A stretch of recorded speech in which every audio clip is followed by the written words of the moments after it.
Uzoyithola kanjani? Somebody has said ungayi esikolweni.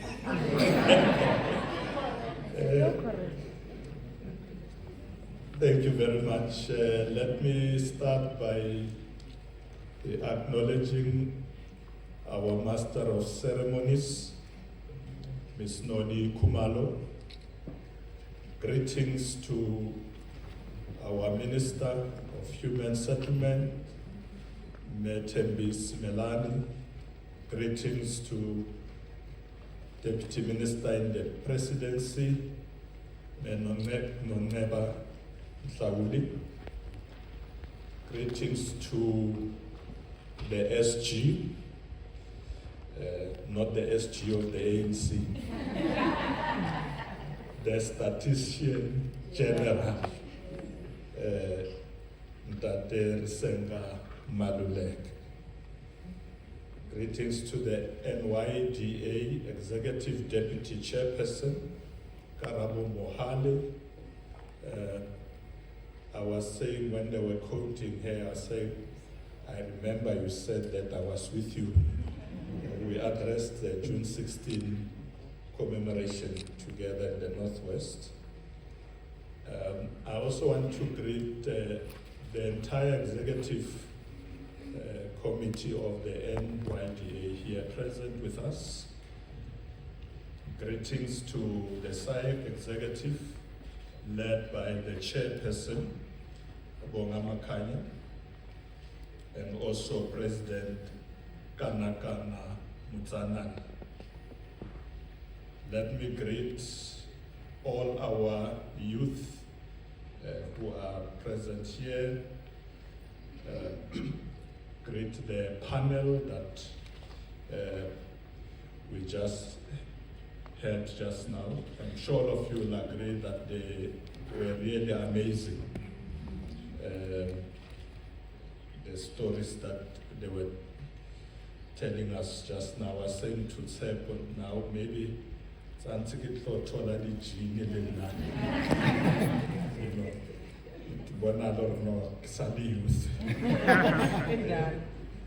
thank you very much. I think it's really impressive to see how young people are standing up, being innovative and doing things for themselves. Ladies and gentlemen, a very good morning. Dumelang, Dimachelo, Abshin, Lochani, Sanbonani, Uyamore.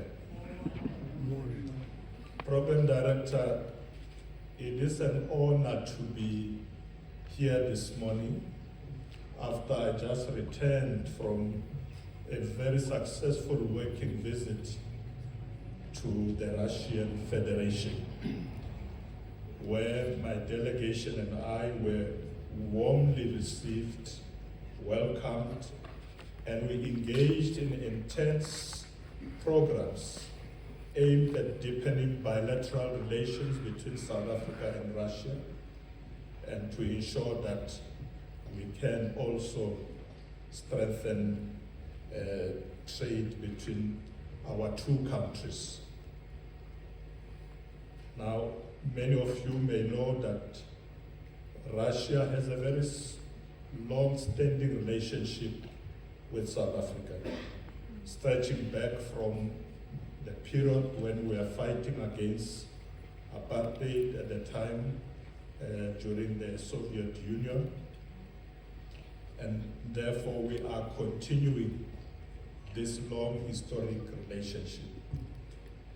Our visit allowed us to consolidate those historic ties, but whilst also committing to strengthening political, bilateral, economic, and trade relations today.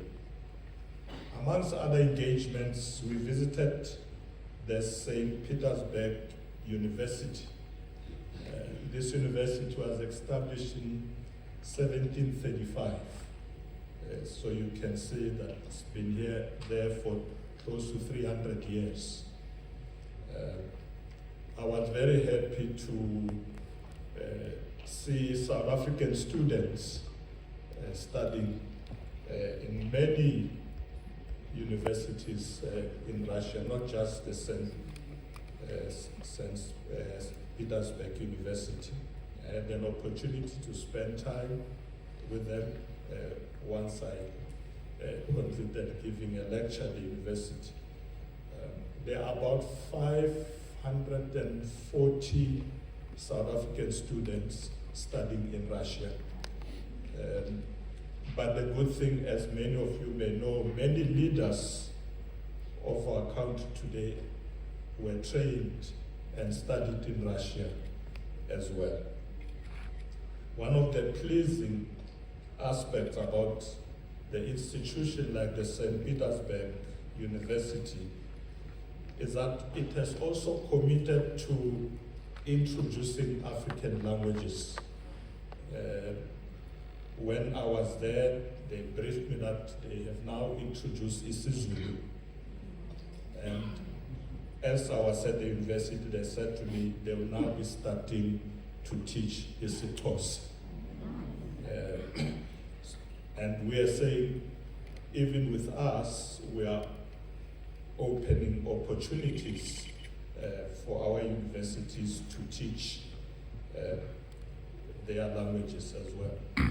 But what is more important is that this university has presence in many of our universities in South Africa. They work with many of our universities. So, Program Director, we are happy that we are improving people-to-people relations with other countries, not only Russia, but many other countries in the world. I had an opportunity when I was in Russia to participate in what they call the St. Petersburg International Economic Forum, SPIF. And when I came to SPIF, I found that there was what they call the SPIF Youth Academy. And they asked me to go and speak at that forum one of the mornings. It was quite dramatic because I was telling my team that as we got there, that they had not told me the topic that they are interested in. So I thought I was going to encourage them, young people, you must participate in economic development, and so on and so on. So I had a speech, where I was going to start talking to these young people. And then I arrived there and I sit, and the young lady who's the moderator says, Deputy President, tell us about artificial intelligence.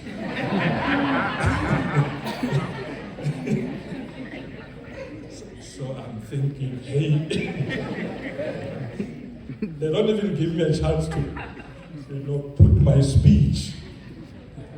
I said artificial intelligence, and I'm thinking about all the bright people who have been talking about, this thing, like our principal of the UJ, my brother. I'm thinking quickly, man. So anyway, to cut the long story short, I said some very interesting things. And then they said to me, now we have young people lined up to ask you questions. And all of them, they come. So what artificial intelligence projects do you have in South Africa? So I answer. And then so it goes. But it was quite good talking to young people. And I was complaining later to my team that ngifake phasi kwebhasi. I normally like preparing when I go to gatherings, but it was good time spending time at SPIF. We had an opportunity to talk to business people.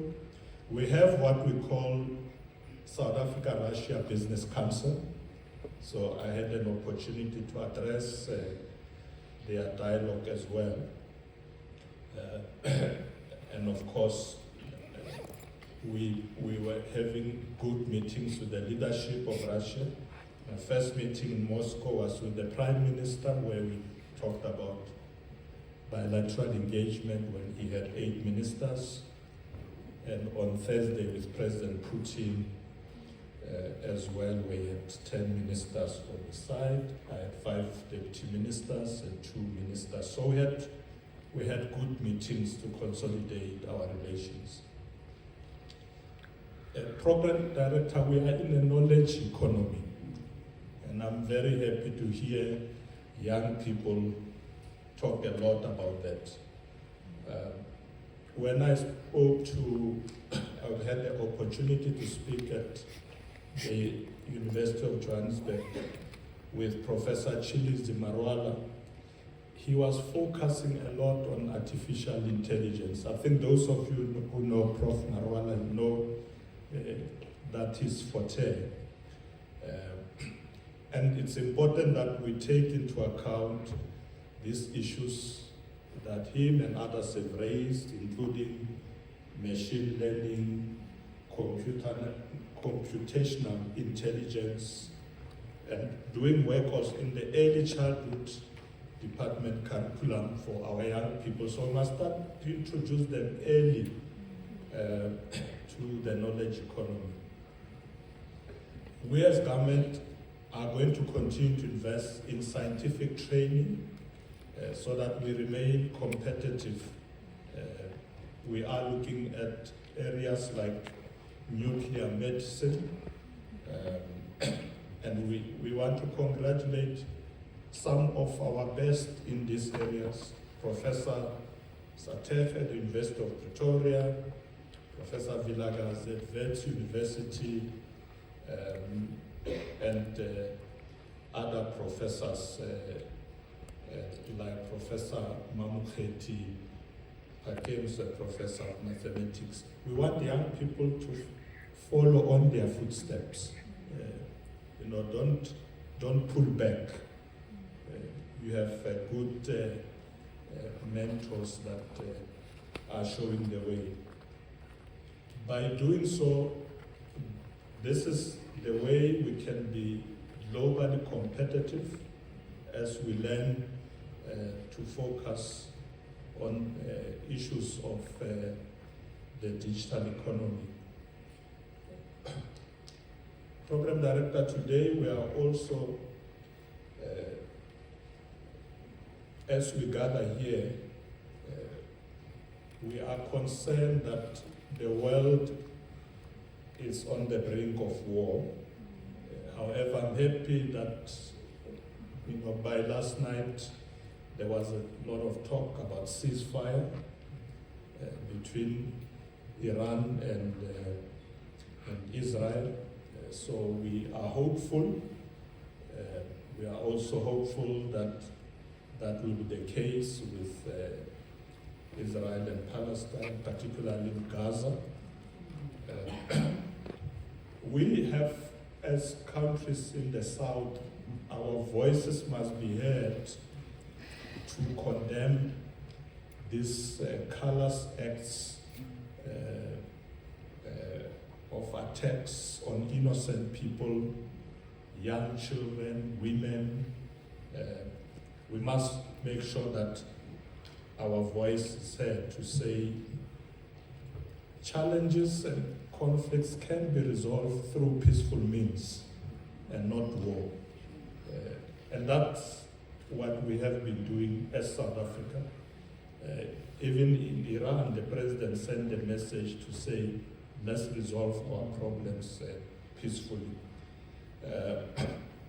I am the envoy of the president in the African continent, looking at how we resolve conflicts in places like South Sudan and other places like the DRC and so on. So we stand for peace as South Africa, and that's the message we are taking everywhere in the world where we are engaging with everybody.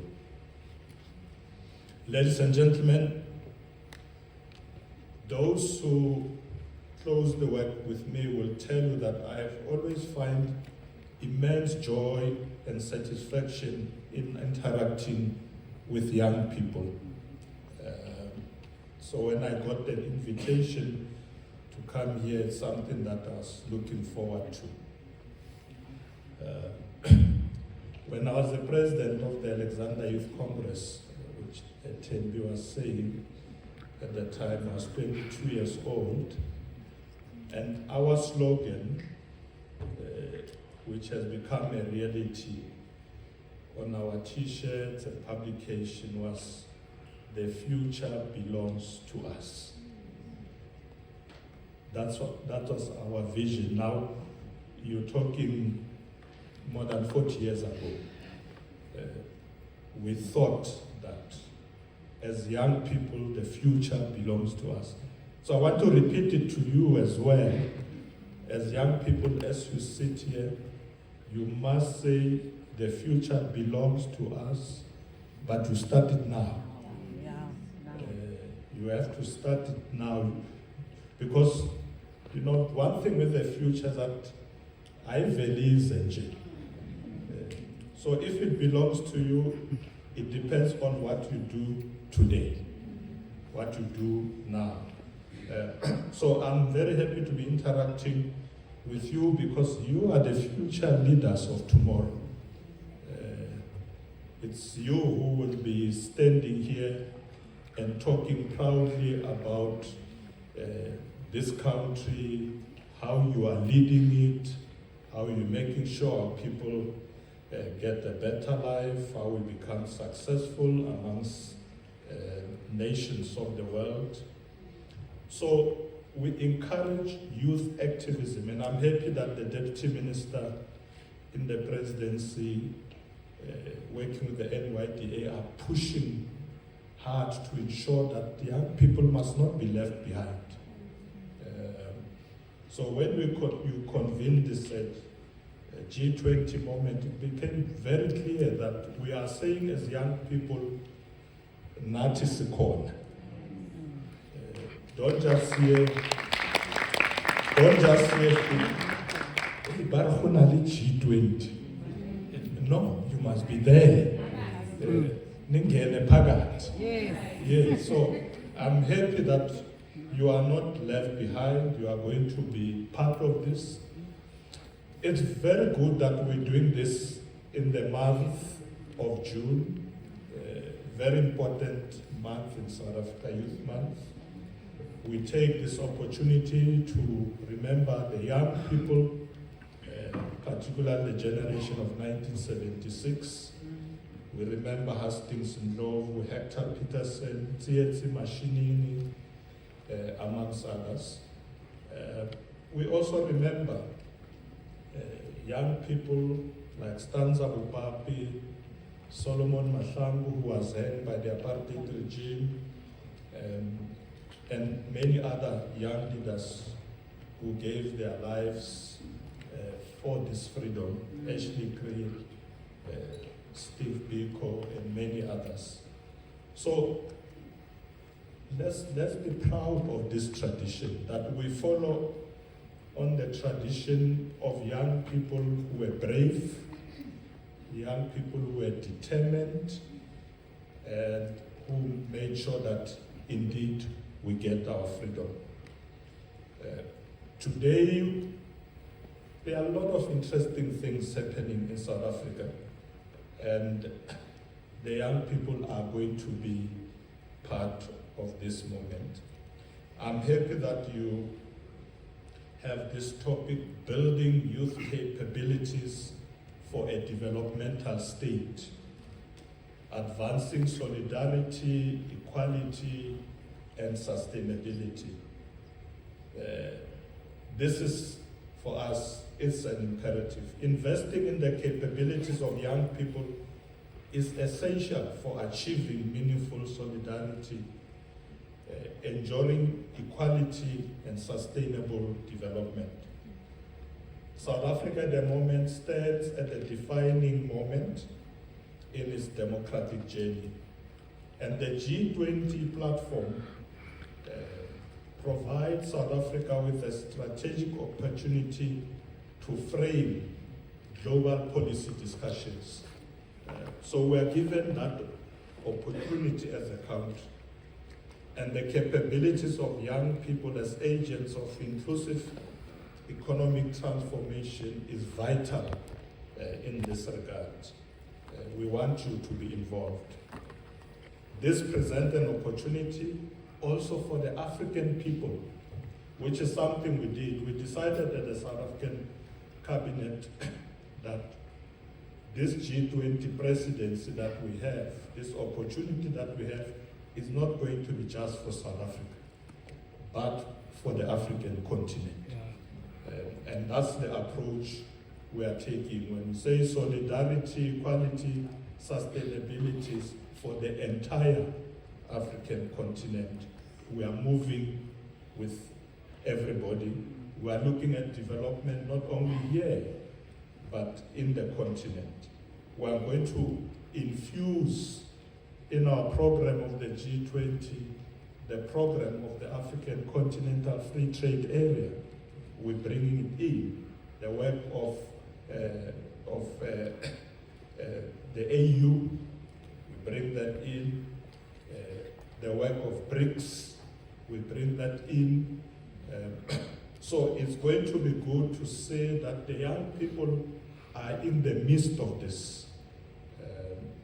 The Global South countries are asserting themselves. Many of you may not know that, in fact, if you take the countries of the Global South, in terms of the global economy, it's now close to, if not surpassing, the West. It's how big this is growing. And therefore, we must assert ourselves, we must ensure that at multilateral levels, we reform those institutions, especially the Security Council. I'm sure Minister Simelane will agree with me that we want to have a seat there. Decisions. We have to be there.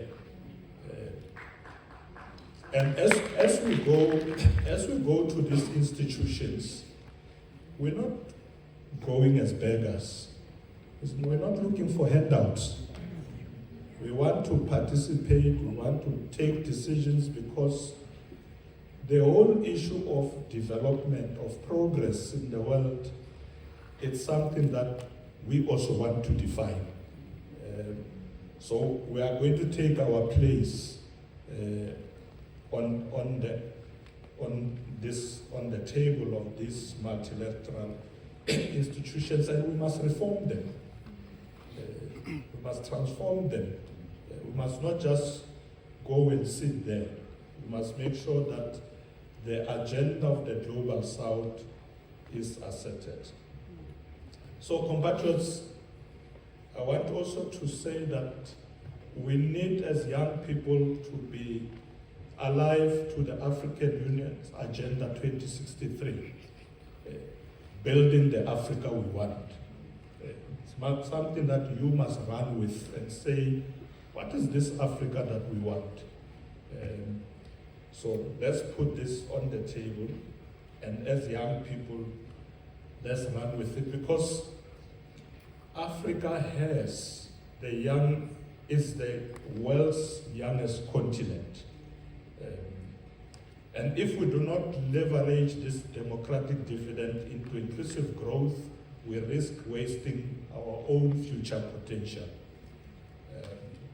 I was saying when we were having a panel discussion with President Putin that, the importance of the African continent, that by 2050, and I'm sure the Statistician General, the SG, will talk about these numbers later today. If I'm correct, SG, by 2050, the continent could be having about 2.5 billion people. Somewhere, am I right? Yeah, something like that. In fact, it's almost close to being double what we have now. So Africa is becoming a big market. So we as South Africa must take advantage of that. The young people who were here coming with this initiative, please remember something. South Africa is a gateway into Africa. Don't forget that, those genes. Basifune Mozambique, Botswana, Angola. So when you look at economic opportunities, don't end in Soweto or in Johannesburg or Komamilodi. Look at the continent to say, here is the opportunity to grow in the continent. And people are looking for our participation. They are looking to working with us. On Wednesday, I was in Mozambique celebrating 50 years of independence. And you can see that, people are so happy to be working with us. So as you become innovative, as you become entrepreneurs, know that your space is big. Take advantage of that. We want young people that can build this Africa we want. It's not going to be old people, it's going to be you. We came up with a vision, building an Africa we want. You must build it and not be left behind. Program Director, some of the projects that we'll be busy with in Gauteng, in Limpopo, in KZN, includes investing in rail. So there's an integrated high-speed train network that we're working on. The Grand Inga Dam project, because water is vital for development. We're looking at single African air transport market and the Africa Continental Free Trade area that I spoke about.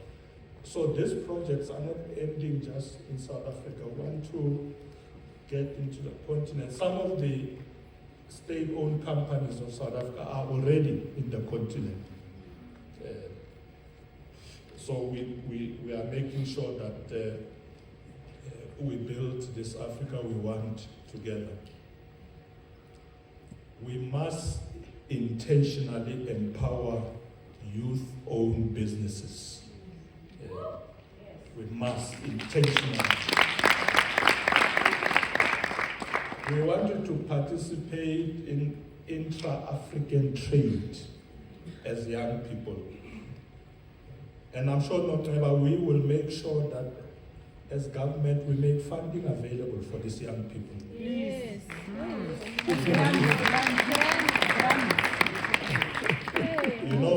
I'm not sure if many of you are probably aware that recently Minister Pakstow launched what he calls a transformation fund of 100 billion. It's 20 billion a year for 5 years. It's for you. Where do you apply? That money is for you. But uzoyithola kanjani Melo vele phela uthi hayi no mina nginayo innovation yami. This is what I can do as an entrepreneur. You will get the money. Because we as government must deliberately support you. You are struggling with the commercial banks. But once government support you, even the commercial banks, they come on board. So take the opportunity to use these funds that government is making available for you as entrepreneurs. So that young people must not sit and say, hey, akuna span. You must create the jobs. With your innovation, your creativity, supported by government, you will create the jobs. You will employ other young people. So let's not sit and say, hey, it's akuna span, man. They are so cold. Come with ideas, we will support you. And those are the things I want to see young people doing, working with you. I believe in your slogan when you always say, nothing for us without us. Siavu. Yeah, Siavu. I can see Karabo is so happy. He likes this slogan, nothing for us without us. We agree. We want the young people to be there so that we don't make decisions for you. We make decisions together with you, so that you are able to tell us what are the things that young people, the youth, are looking for. So we're going to work with you in that regard.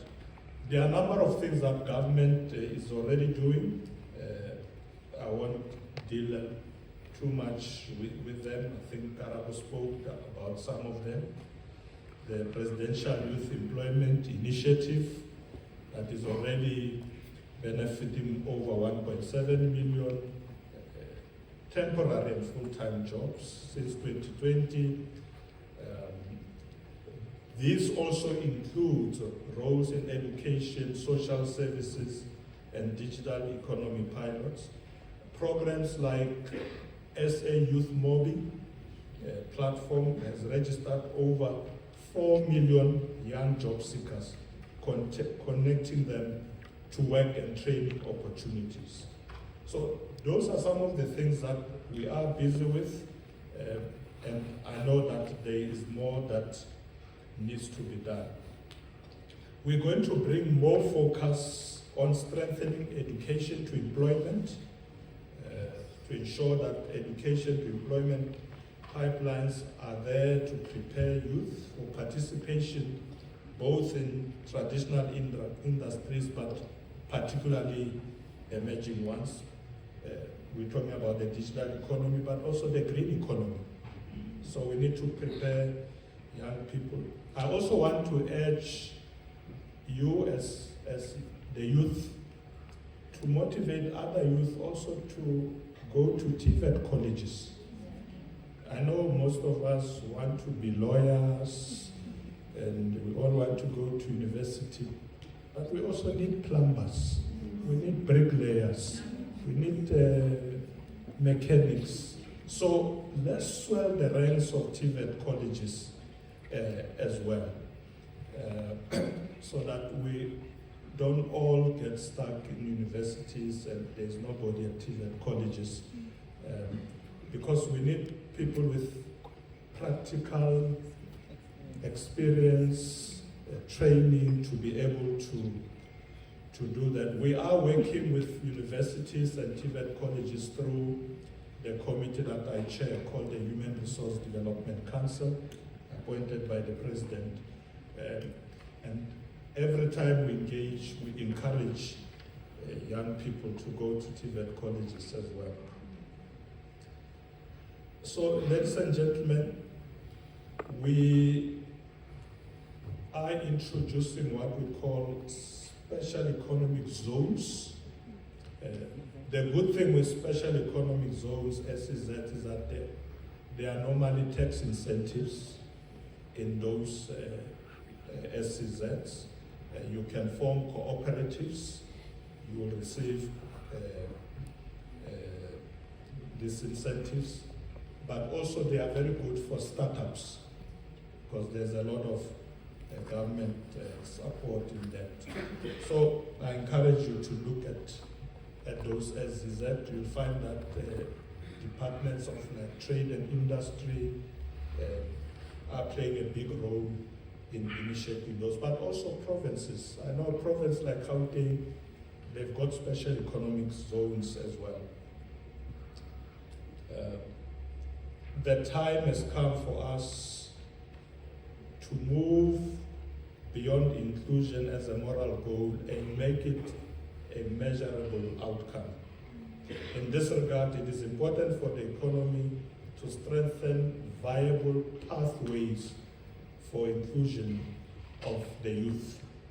We have noted that young people complain about red tape, bureaucratic hurdles that they need to overcome to access services, and this is something that we are attending to. You may have heard that the President has established special units or specialized units that are focused on addressing this problem of red tape to ensure that we deal with regulatory obstacles. Because I'm sure many of you might come back and say, well, DP, you're encouraging us to be innovative, to go to government, ask for support. The doors are closed. We don't want that. We want to open the doors. Because you know that government people sometimes they like red tape. So we are trying to ensure that we sort out that problem so that there must be ease of doing business. So that you don't have to go to 101 offices just to get one permit. That's what we are addressing, and I'm hoping that it's going to work. As I move towards concluding, I want to say that our way forward must be bold and measurable. And what we are going to do is to anchor youth inclusion in every major pillar of our G20 presidency. We're not going to leave you outside. We're going to make sure that you are part of everything we do as long as we are still in charge of this presidency until we hand it over to the US next year.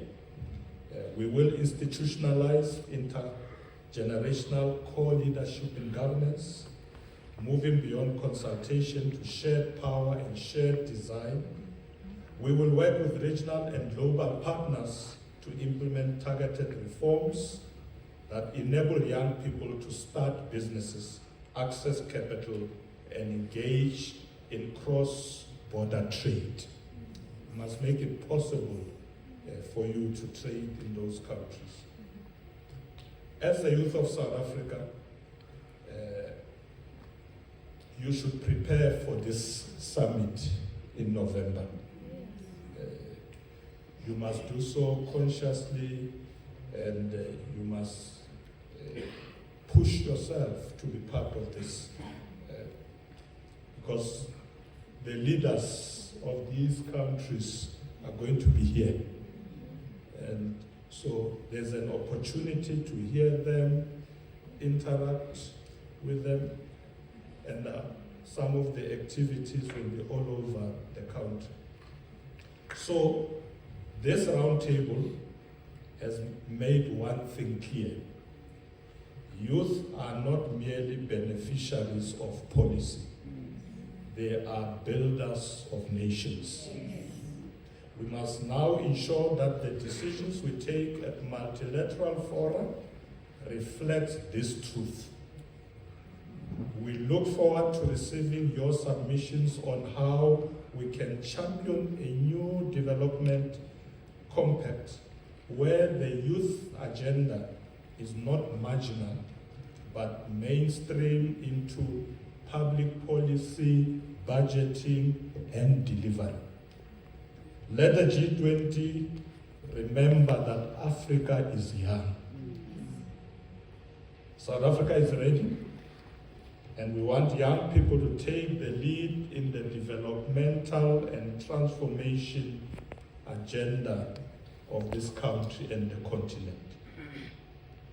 The future is yours, and You are the future. Stand up, persevere, and confront every challenge with persistence. Because I'm not going to be easy. So that's why I'm saying we must persevere. Good things don't come easy, but you must be persistent. Persevere. We are here to provide you with the support you need as you navigate this process. I can't say go.